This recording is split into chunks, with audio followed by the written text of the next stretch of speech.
A little girl screams for help. Her house is being torn apart. Her stepmother grabs a wet towel, ready to beat her, and the one person who should protect her doesn't believe a word she says. This is the night that destroys a child's life, and years later, she will come back for revenge. But before that revenge, we need to go back to where it all started. A small neighborhood in Rio de Janeiro called Divino, a place full of dreams, football, love, and betrayal.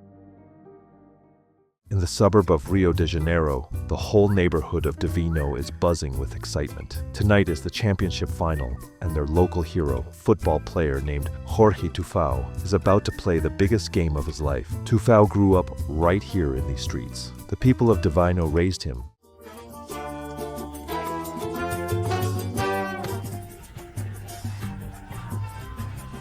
His mother, Dona Marisi, is a proud, loud, emotional woman who can barely contain herself. She tells the cameras that her son is a goal-scoring machine. She practically raised him at the local football club. But then, during a live TV interview before the game, Tufao drops a bomb. A reporter asks about his future plans. Tufao smiles and says he is getting married next month. Honeymoon in Cancun.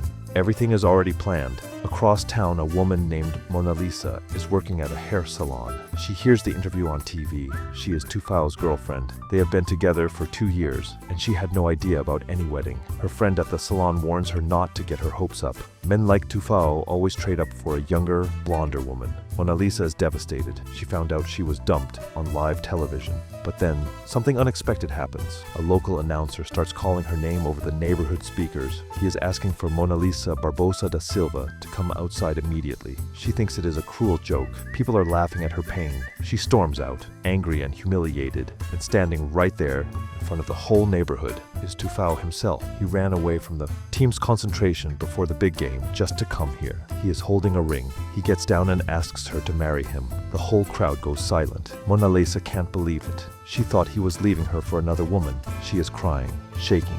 She asks if he really means it. He says there is no other woman. She is the only one in his life. She says yes. The whole neighborhood explodes with joy. Now here is where the story gets dark. In another part of the city, a little girl named Rita lives with her father, Genesio, and his new wife, a woman named Carminha. Rita's real mother is dead. She died in this very house, the house that belonged to her family. Before she passed away, she made Genesio promise he would never sell it. But Carminha has already convinced Genesio to sell the house and move to a smaller apartment. She is packing up boxes. The house is being sold today. Rita refuses to accept it. She screams at Carminha. She tells her she is not her mother. Carminha snaps. She grabs Rita's doll, the one her real mother gave her, and destroys it right in front of her. She threatens to beat the girl with a wet towel. She tells Rita that her mother is dead, buried underground, and the worms already ate her body. When Genesio walks in, Carminha immediately switches. She becomes the sweet, loving wife. She tells Genesio that Rita tried to hit her. She puts on a whole show, crying and saying she just wants to be the girl's friend. Genesio believes every word. Little Rita has no one on her side, but Carminha is hiding something much worse than cruelty toward a child. She has a secret lover, a man named Max, and together they have been planning to rob Genesio blind. Today is the day. Genesio goes to the bank to finalize the sale of the house. He is walking out with all the cash in a bag that Carminha gave him. What he doesn't know is that Carminha told Max exactly when he would leave the bank, what bag he would be carrying, and the exact route he would take. Max sends a partner on a motorcycle to snatch the bag, but something goes wrong. Little Rita overheard Carminha on the phone, planning the whole thing.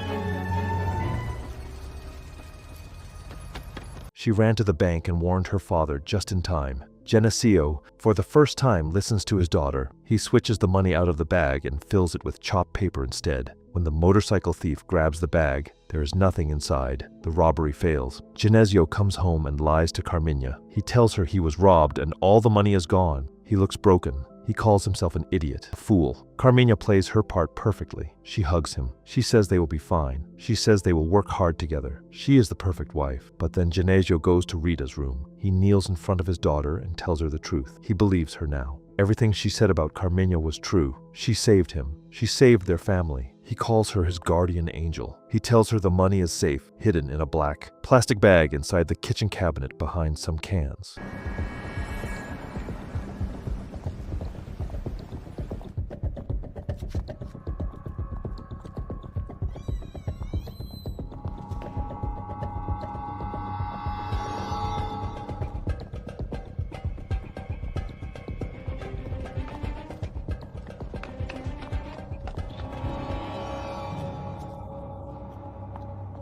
Genesio walks back to Carmina and drops the act. He tells her he knows everything. He calls her a thief, a liar, a snake. Carmina doesn't even try to deny it anymore. She shows her true face. She mocks him. She calls him old, ugly, and stupid. She says he was a fool to think a woman like her would ever want a man like him. Genesio tells her she will never touch his daughter again. She will never step foot in this house again. She is going back to the gutter where he found her. Carmina threatens to send him to prison. Genesio storms out, furious. Meanwhile, in the rich part of Rio, a businessman named Cadeno is living a completely different kind of lie. He is selling his brokerage company to a Spanish bank for 40 million. He is smart, charming, and smooth. His wife Veronica gets him dressed, fixes his tie, and sends him off to the meeting. She has no idea that Cadeno has another woman waiting for him on the other side of town. Cadeno arrives at his mistress's apartment with flowers. She complains that his tie is ugly. His wife picked it. His mistress picked the suit. Neither woman knows about the other.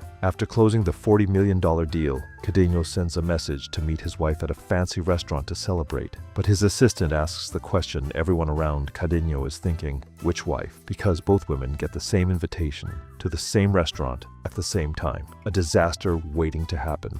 Back at the stadium, the championship final is happening. Tufao is on the field for Flamengo against Real Cruz. The whole city is watching. His mother Muricy can barely breathe. The game is intense. Real Cruz scores first, but Tufao fights back. He scores a beautiful goal to tie it up. The crowd goes wild. With minutes left, the rain pouring down, Tufao gets the ball again. He shoots. The stadium holds its breath. Goal. Tufao scores the winning goal. Flamengo wins the championship. The whole neighborhood of Divino erupts. Muricy cries on live television. Mona Lisa watches, prouder than ever. Tufao tells the cameras he wants to find his woman. Tonight is the happiest night of his life, but while the city celebrates, darkness falls on little Rita's world. Carmina calls Max. She tells him Genesio tricked them. The old fool hid the money inside the house, and Rita knows where it is. Carmina decides they need to go back to the house right now and take what is theirs before Genesio reports them to the police. Meanwhile, Genesio drives through the streets of Rio, destroyed, drunk with rage. He is calling Carmina every name he can think of, and then he steps into the road. A car hits him.